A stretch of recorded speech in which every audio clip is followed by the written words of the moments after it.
Hello friends, welcome back to my channel. My name is Alec Reed, and this is my channel, Alec Reed. Today we are reading Marriage, a Heartstopper fan fiction by heartstopper_fan22 on Wattpad. Today we are reading chapter 35. Can you believe it? We made it all the way to 35 already. Anyway, once again, I would like to remind you that I now have a Spotify page, so feel free to check that out. It's the same name, Alec Reed, just on Spotify. And I'm also going to start doing spicy content over there because I like you guys and I want to make you guys happy, and that's what the people love. Anyway, so for this video, I do also want to say that these are pre-recorded for convenience reasons because I'm going out of the state. So if any of them are posted on like a weird schedule or whatever, that's why. Because I don't plan very well. Anyway, let's jump right into the video. Like, subscribe, and comment down below either recommendations or for like here or on Spotify, or just comment and say hello. I would love to say hello to you guys. So yeah, say hello. Let's jump right into the video. Chapter 35. Flashback, Part 3. Nick's mom let go of me, so I was open for a Nick Nelson hug. He grabbed me so tight, as he always did. He was the most compassionate person I've ever met. "Charlie, what happened?" he said frantically. Nick's mom then said, "I'll leave you two boys to it, so Charlie can tell you what happened. He probably doesn't want an audience." Nick then replies, "No, it's okay. I'll take him up to my room. You can stay here." She smiles at the both of us as we walk upstairs together. Nick still holding me as best he could, without us tripping. First thing Nick does when we enter his room is search through his wardrobe for some clothes, for me because I was still soaking wet from the rain. He hands me a lavender hoodie and a pair of Nike joggers. I get changed in the middle of his room because it's not like Nick hasn't seen me naked before.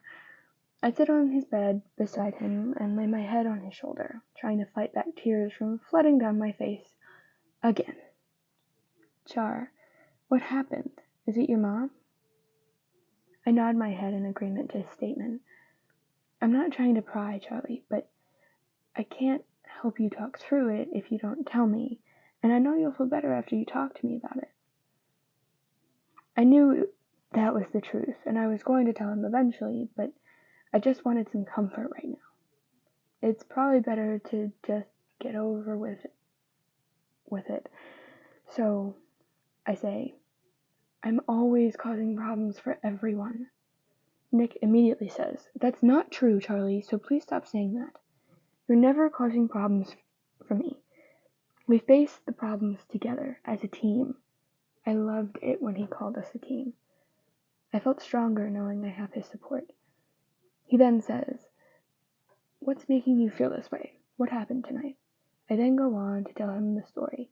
My mom said I couldn't come to your house if I didn't eat all of my dinner. So I sat down with the family, and of course she had to be an absolute control freak and say that I needed to eat all the lasagna she put on my plate before going to your house. When she put a huge piece on my plate, even bigger than the piece my dad was eating. For fuck's sakes. It's like she knew I wasn't going to be able to eat all that and did it anyways. Nick was just sitting there with an empathetic yet interested face while I was talking. That signified to me that I wasn't rambling into much, and he was paying attention to what I was saying like he always does. I started crying after eating half the big piece because my mom said that I hadn't eaten enough and I needed to eat it all. And I then had these thoughts come into my head like, Nick isn't going to love you anymore if you don't eat anymore. And I was going to look absolutely disgusting if I ate anymore, so I couldn't finish it. Nick then rubs my thigh with his gentle touch and squeezes my hand as I continue. My dad saw me struggling, so he said I didn't have to eat anymore, and said he was proud of me, which made me feel a little bit better, until my mom starts arguing with him. about me saying that I'm too dramatic and I cry to get out of things, which isn't true. My lip starts quivering and I try to get the words out, but I can't. Charlie, you're not too dramatic. You're just expressing your feelings, and you should. I agree with your dad, and I'm so proud of you. I can't believe you ate that much. That's amazing, and your mom's just a knob for not seeing how amazing you are. I struggle to believe the kind words Nick says, and Nick sees that. Charlie, I can tell you don't believe me, but when I have said these things to you, have I ever lied? I thought about it for a second, and I could not recall a time he's ever lied to me. Yeah, you're right, I say quietly before lying down on the floor. I felt his body snuggle up to mine, and I felt safe for the first time that night. I fell asleep on top of Nick, who was still on the floor. I got awoken to Nick shifting his body to grab my phone that was lying near us on the carpet. I grumble half asleep. Who keeps texting, and what do they want? He shifts a bit more to reach the phone and reads out the messages. Mom, Charlie, I'm still not happy with you. You should have eaten all your dinner. How long are you staying at Nick's? Don't ignore me, Charles. I jump off of Nick, and he hands me my phone. I quickly try and type a response because I know my mom hates when I don't answer her back right away. Char, do you maybe want to stay over tonight? I think you definitely need some support tonight. I look at him in amazement. Like, that was even a question. Of course I wanted to sleep over. The problem is my mom. She's already angry with me. I respond, God, I wish, but my mom is already mad. She'll probably say no. I could definitely use some extra makeout time. He turns to me and says, well, maybe we can have something. I have an idea. I don't have much faith in his idea, whatever it is, because my mom barely lets us have sleepovers as it is, let alone when she's mad. But we could try at least. What's your idea? Chapter 36. Flashback Part 4. Charlie's perspective.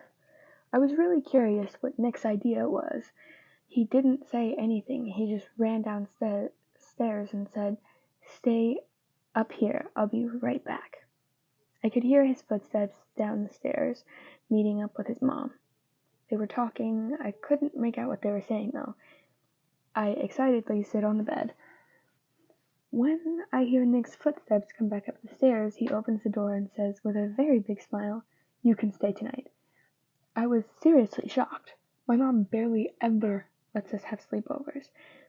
What did he say to convince her? Oh my God, really? I say, before throwing myself into Nick's arms, then say, How did you convince her? I'm confused. He looks down at me and responds, Well, I talked to my mom and she agreed that you should feel safe and comfortable, and obviously you weren't feeling like that at home.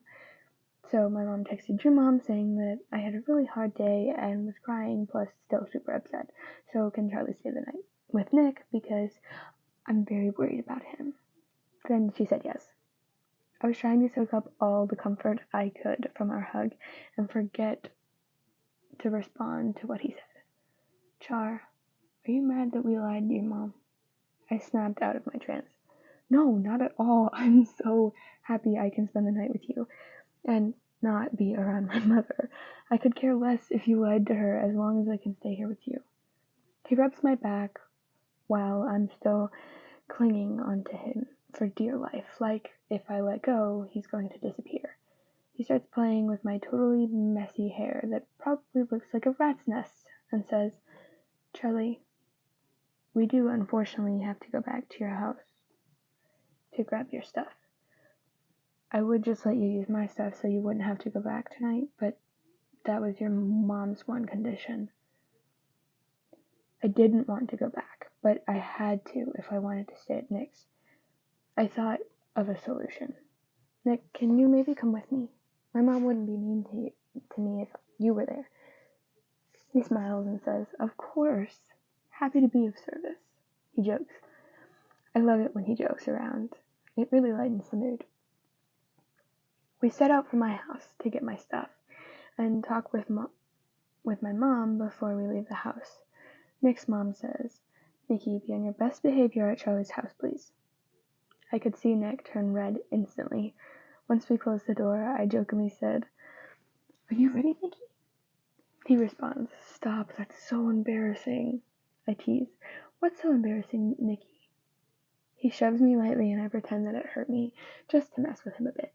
"Ouch," I say before rubbing my arm where he shoved me. Maybe it wasn't my best plan because Nick went crazy. "Oh my god, are you okay? Oh my god, what have I done?" Before I could tell him I was just kidding, he starts kissing my arm like crazy. "Nick, it was a joke. I'm not that fragile. But I'm sorry, I didn't think you would react like that." His face starts to relax again, and looks at me before saying, "Thank God, I was so worried I hurt you. That's the last thing I would ever want to do." I smile at his confession and say, "You're so cute." Then I look up at him, and I can see my house. I then pull a key out of my pocket and open the door. Nick squeezes my hand as we enter to reassure me that everything was going to be fine. We ran up to my room. Frantically, I start quickly packing my bag and everything I need, except jumpers. I need a good excuse to borrow some more of Nick's. I can't help myself. They just smell so good. After packing my stuff and Nick looking through all my stuff, my room was like an art gallery, like he always does. We head down the stairs to tell my mom I'm leaving. She was standing at the bottom of the stairs, already waiting for us to come down. "Hi, Nick," she says, smiling. Then she says, "Charlie, I hope you didn't forget the rule." Nick looks confused. I then said, "Mom, Nick's here. Can we just drop it for one night? I promise I'll have something to eat at Nick's." She has a fake smile printed across her face. I know she was only smiling because Nick was here. "No, Charles, I don't trust you. Please, you two come to the kitchen." Nick tries to hold me back to tell me something, but it's no use. My mom wouldn't let me go unless I ate her snack that she gives me, so I just give him a reassuring look and pulled him into the kitchen. We sit down and I see a massive piece of pie set out for me. Then my mom hands Nick a plate and says, "You can have some if you're hungry, Nick." Of course, she treats him like his own person and not a puppet that she controls. He grabs a smaller piece than half of mine. I think he did this to prove to my mom that normal people don't even need that much for a snack.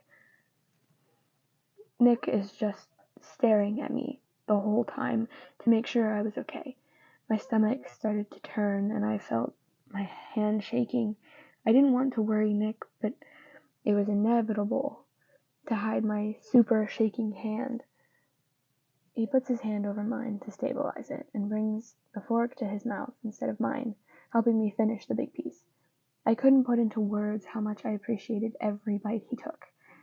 We finished as a team, and I feel a lot better only eating half of the piece, not the whole one. Alright everyone, that is the end of today's episode. I hope you enjoyed. Once again, I have a bunch of stuff on my Spotify page now, so go check that out, and I will soon be posting some spicy content.